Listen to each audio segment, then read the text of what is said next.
Queria só retomar três coisas, duas ou três coisas que eu comentei ontem.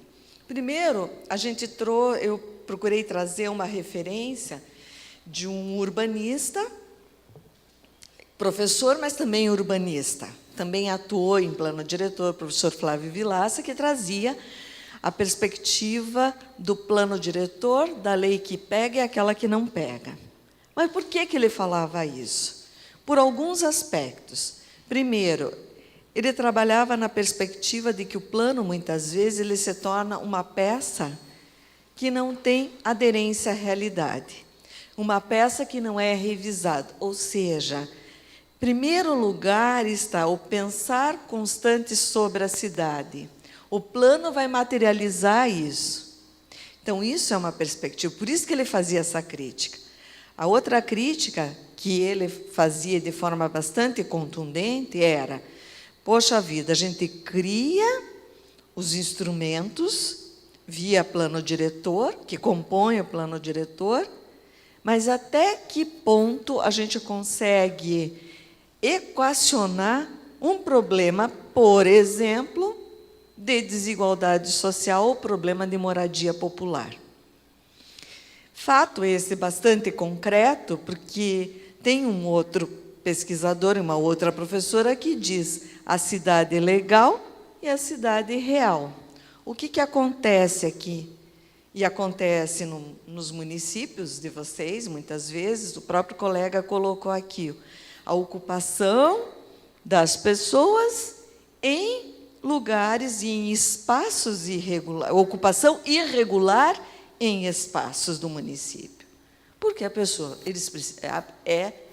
moradia, ela é básica.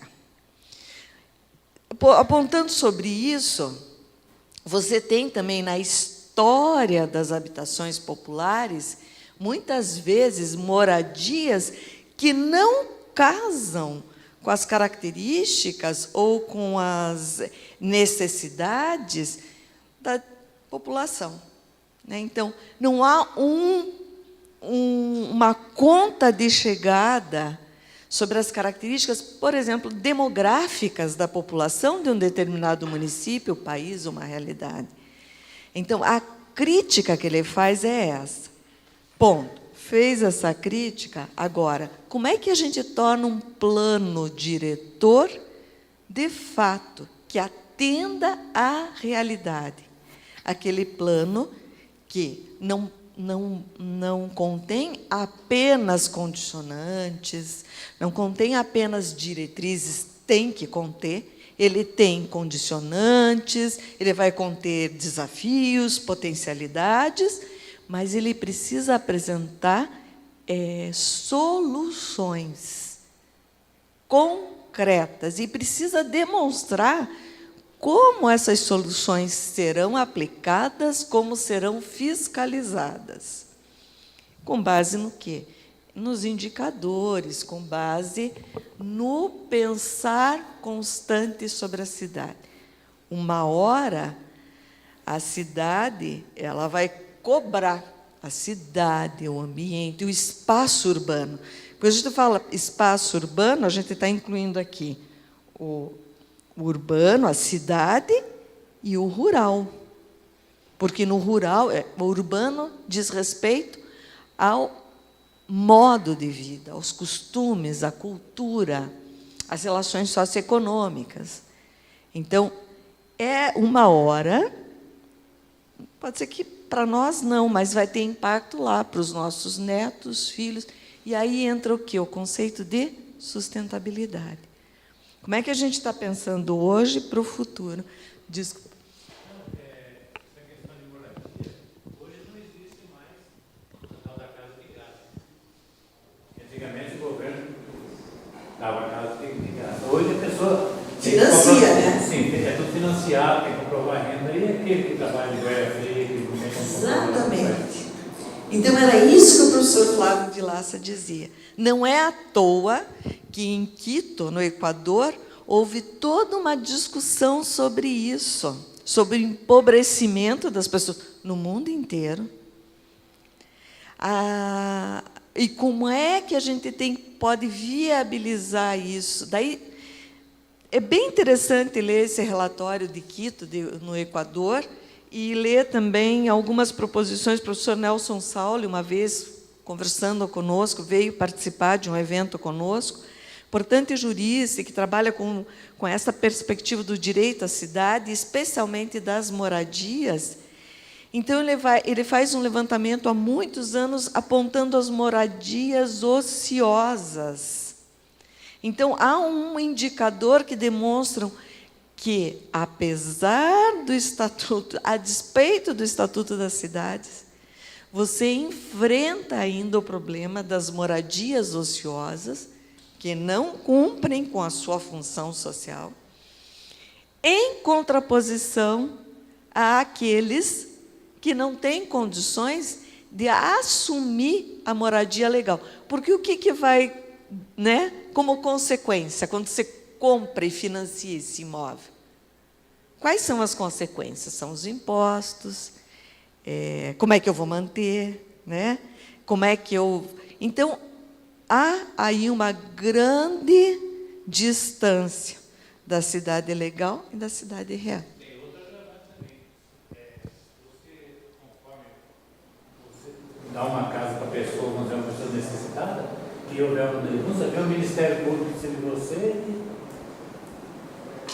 A Coapar mesmo na nossa região teve que responder, porque se fazer o sorteio, as pessoas é contempladas, aí a casa ele não foi contemplado. Ele ia denunciar porque eu recebi a casa e porque tudo é um cadastro, tudo é claro, rigoroso.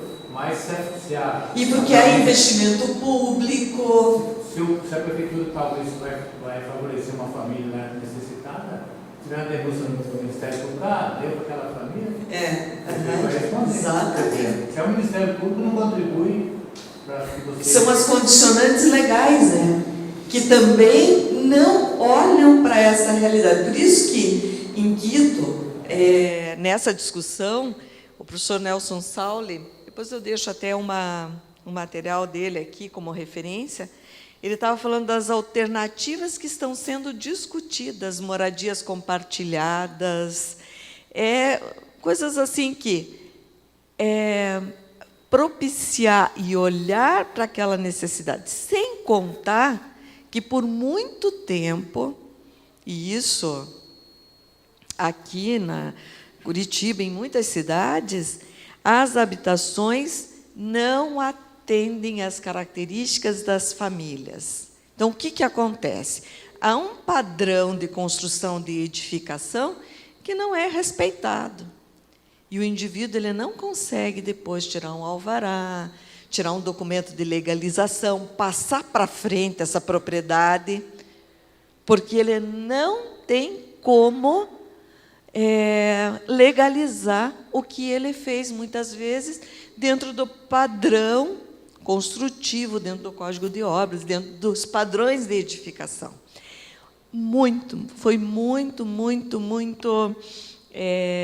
Aqui é uma coisa muito comum. Muitas famílias, uma população, muitos conjuntos cujas famílias acabam extrapolando aí os coeficientes desejados de edificação e, portanto, não consegue ter o... Aí entra naquela regularização fundiária, que o município talvez tinha aquele terreno, a escritura daquele terreno. Só que para você lotear ele, Sim. custa é alto, porque você é uma escritura de cara. Claro. Aí constrói as casas, a época que for para fazer a regularização, não tem, só tem, existe uma escritura de tudo. Exatamente. Não tem esse problema lá. E vocês vão ter uma aula, eu não vou nem entrar na regularização fundiária, vocês vão ter um painel só sobre isso.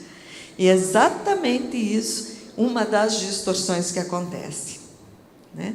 Por isso que um programa de regularização fundiária, ele precisa ser um programa intersetorial. É o conjunto das políticas públicas que vão pensar esse processo. Não cabe só a quem está financiando as habitações populares, Por exemplo, aqui a experiência, se vocês quiserem entrar, acho que o professor também vai mostrar algumas experiências, mas aqui um trabalho que foi realizado é um trabalho conjunto, políticas públicas sociais, saúde, educação, e a própria Coab, que é a instituição responsável por administrar isso, mas é um conjunto de políticas que vai estar avaliando como é que vai fazer, como é que vai se dar esse processo de regularização. Porque, por muitos anos, nós tivemos essa distância muito grande. Então, o que o professor Flávio Vilaça vai trazer como crítica, então, eu queria assim, que ficasse bem entendido, dentro desta perspectiva, o quanto a gente elabora, cumpre com o requisito legal, mas ele está distante da cidade real.